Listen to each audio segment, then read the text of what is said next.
प्यारे विद्यार्थियों, आपका ऑनलाइन क्लासेज में स्वागत है।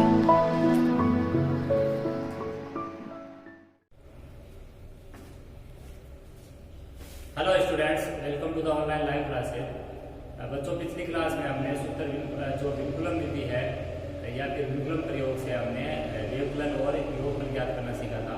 और आज की क्लास में हम जो है वो सूत्र विकुलन विधि से गुणा सीखेंगे। जोड़ बाकी होने के बाद में अब हम इस पे आ रहे हैं गुणा में, और उसके बाद में भाग बताएंगे। तो आज की हमारी जो विधि है वो है सूत्र निखिलम विधि। सूत्र निखिलम विधि। सूत्र निखिलम विधि से हम क्या क्या करेंगे? दी गई दो संख्याओं का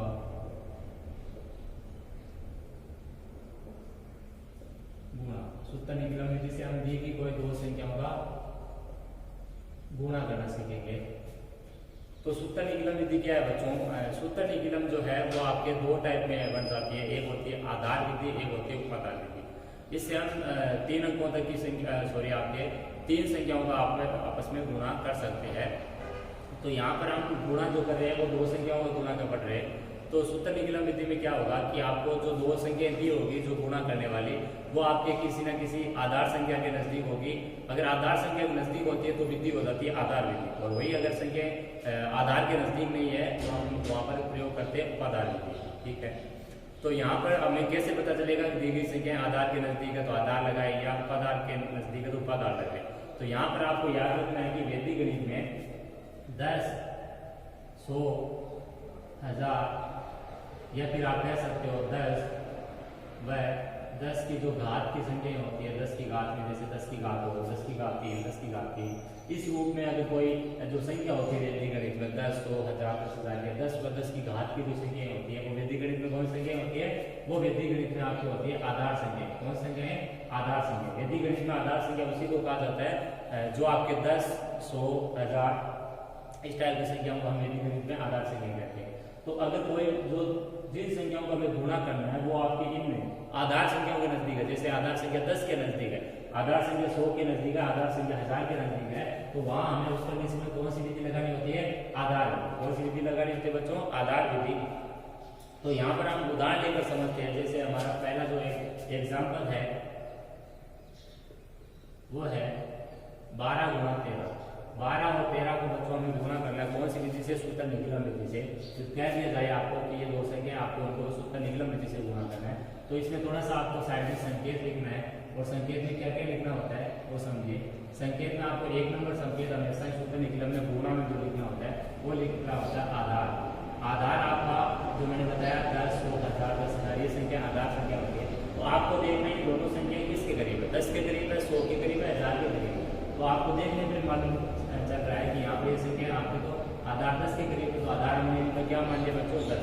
आधार मानने के बाद हम इनका क्या निकालेंगे? विचलन। क्या निकालेंगे हम? इनका विचलन। आधार मानने के बाद हम देखेंगे कि इनका विचलन कितना आएगा। तो यहाँ पर जो संख्याएं हैं उनका विचलन निकालने का सूत्र होता है दी गई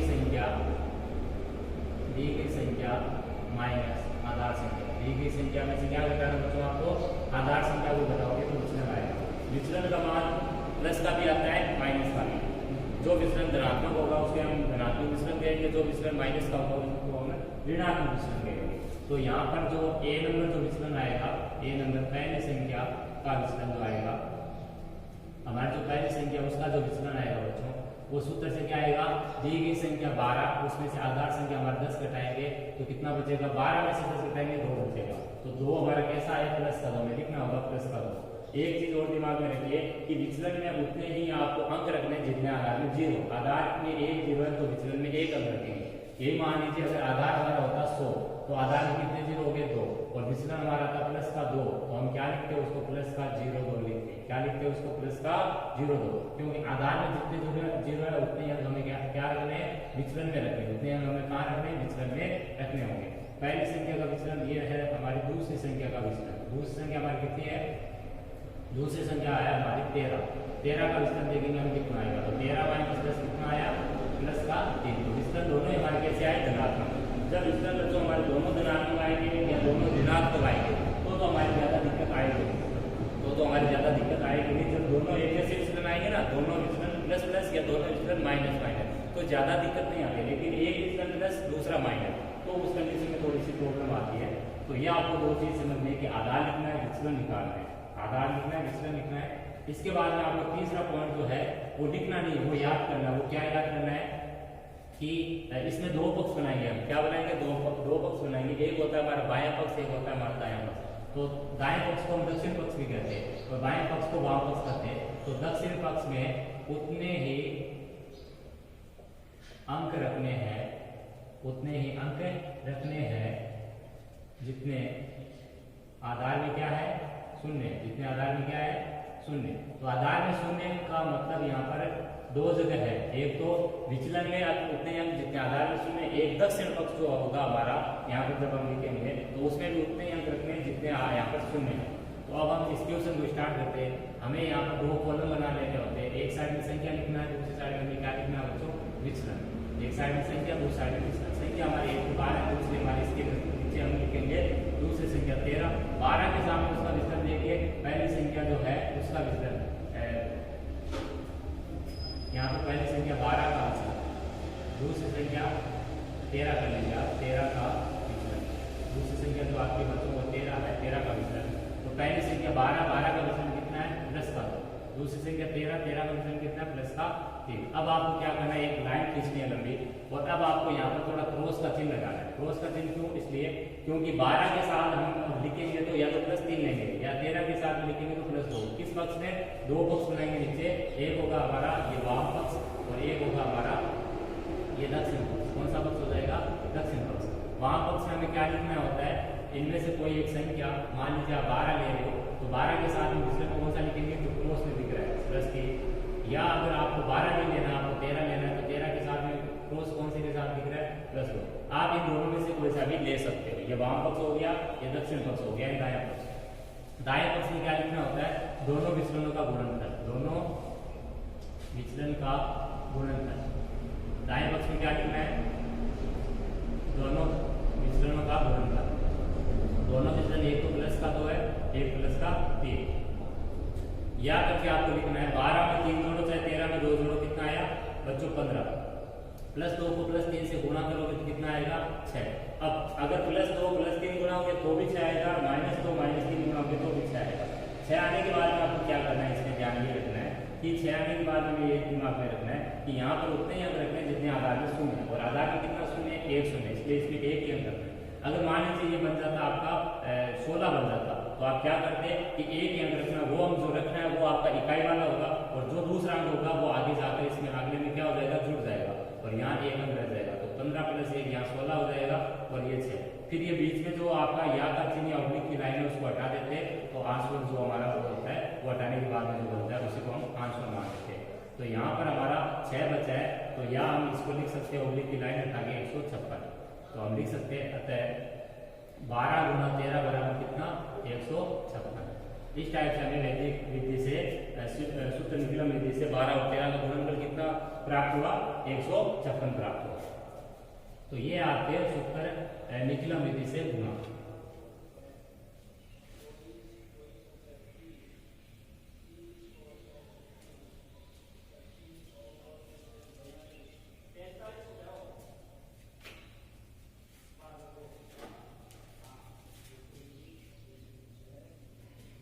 नेक्स्ट क्वेश्चन देखिए,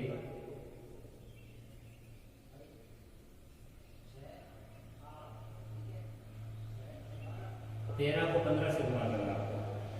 इसका किससे गुणा करना आपको, 13 का 15 से। वही विधि है सूत्र निकलम। तो सबसे पहले हमें संकेत लिखना है। संकेत में क्या लिखना है बच्चों, हमें संकेत में यहाँ लिखना है 1 नंबर आधार। आधार हमारा संख्याएं किसके करीब है, जैसे 13 और 15 किसके करीब आपके 10 के करीब है, तो आधार हम लिखेंगे 10। फिर दूसरी चीज हमें लिखनी है विचलन, और विचलन में आपको पता है विचलन मैंने सूत्र पीछे दिखाया था, दी गई संख्या माइनस आधार संख्या। दी गई संख्या में से क्या करना आपको, आधार संख्या को माइनस करना है। तो 1 नंबर जो हमारा विचलन आएगा 13 का विचलन वो आ जाएगा, और दूसरा हमारा विचलन आएगा 15 का विचलन। तो 13 और 15 का विचलन निकालना है हमें, तो 13 का विचलन आ जाएगा दी गई संख्या 13 माइनस का आधार 10, तो घटाने पर आएगा 3 प्लस का, और आपको आधार में जितनी जीरो होती है यहाँ पर रखने हैं। अगर 2 जीरो है यहाँ 1 बना तो 1 जीरो लगाकर पूर्ति कर सकते हो आप। 15 का विचलन कितना आएगा, 15 माइनस 10 यानी प्लस का 5। विचलन हमारे निकल चुके हैं। विचलन निकालने के बाद में हमें लाइन भी लिखनी है तीसरी कि यहाँ आधार में एक शून्य अतः दक्षिण पक्ष में एक ही अंक रखने पर आप लिखोगे यहाँ आधार में एक शून्य है। कितना शून्य है, एक शून्य है, अतः दक्षिण पक्ष में एक अंक रखने पर, दक्षिण पक्ष में कितना अंक रखेंगे, एक अंक रखने पर।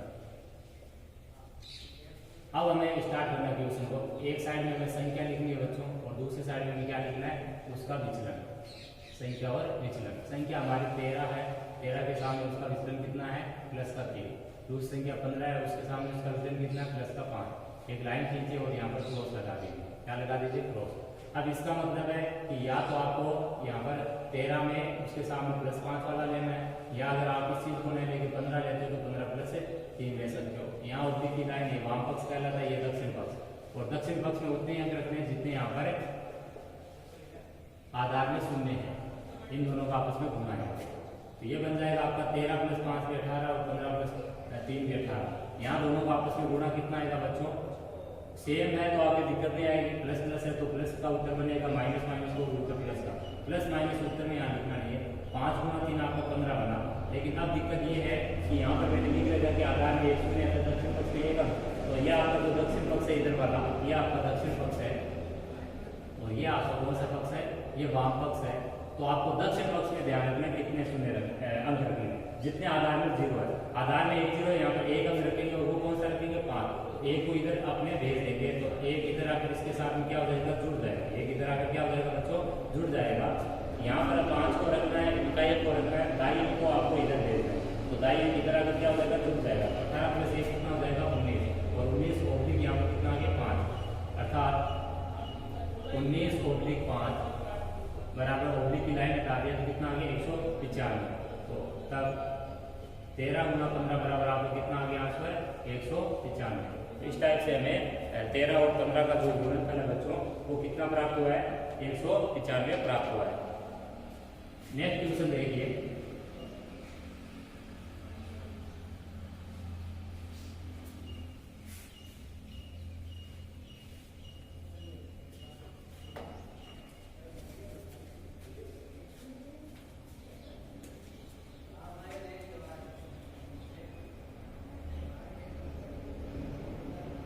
एक 102 को 104 से गुणा करना है। एक क्वेश्चन है बच्चों आपका, उसमें आपको 102 को किससे गुणा करना है, 104 से। तो इसमें आपकी संख्याएं जो है आपके वो 10 के करीब नहीं दिख रही, किसके करीब दिख रही है, ये संख्या दोनों इस 100 के करीब। तो आपको संकेत में क्या लिखना है, संकेत में आपको 1 नंबर संकेत लिखना है कि आधार आपको कितना रहेगा आपके पास, 100। आधार मानने के बाद अब हमें निकालना है इसका विचलन।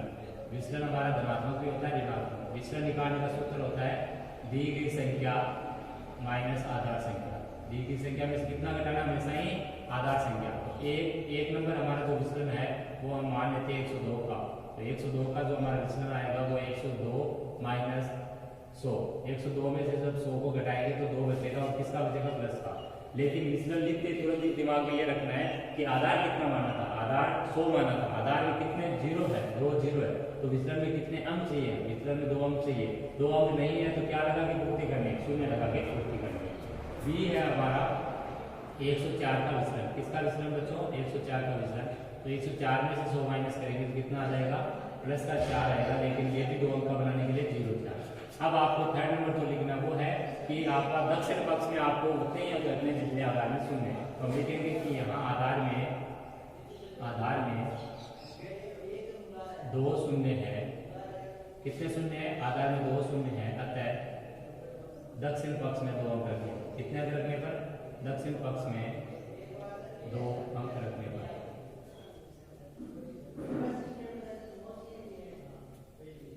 इधर यहाँ पर संख्या लिखनी है एक साइड में, दूसरी साइड में आपको विचलन लिखना है, संख्या और विचलन। संख्या 102 है, दूसरी उसकी 104 है। 102 के सामने उसका विचलन प्लस का 0.2 है, इसके सामने इसका विचलन प्लस 0.4। ओब्लिक की लाइन, सॉरी यहाँ पर एक लाइन लगा के यहाँ पर ये वज्र गुणा का क्रॉस कर दीजिए। इसका मतलब आप दोनों में से कोई सा भी ले सकते हो। 110 के साथ में विचलन प्लस 0.4 लेना होगा, दूसरी संख्या का विचलन 104 के लिए दूसरी संख्या 102 का विचलन। तो आप 102 प्लस 0.4 या 104 प्लस 02 ये दे सकते हो। यहाँ प्लस 02 और प्लस 04 को क्या करना है, हमें गुणा करना है। तो यहाँ पर ये बन जाएगा, जोड़ने से 104 में 2 जोड़ो या 102 में 04 जोड़ो 106। यहाँ पर गुणा होगा तो बच्चों प्लस प्लस से प्लस बनेगा, माइनस माइनस होता तो भी प्लस बनता। अब 02 का 04 से गुणा में 0 को आप छोड़ो संख्या अंक का अंक से गुणा करो, 2 का गुणा 4 से 8। अब इसमें भी 0 इसमें भी 0, तो आपको कितने 0 चाहिए, आपको यहाँ पर 0 एक ही चाहिए। कितना चाहिए, 1 0 और चाहिए। ये 8 है, ये एक अंक है, हमें अंक यहाँ पर सामने लिख रखे 2 चाहिए। तो जब अंकों की कमी पड़ती है तो हम क्या लगाते हैं, 0। लेकिन 0 आपको 8 से पहले लगाना, बाद में लगाते 80 बन जाएगा, मान चेंज हो जाएगा।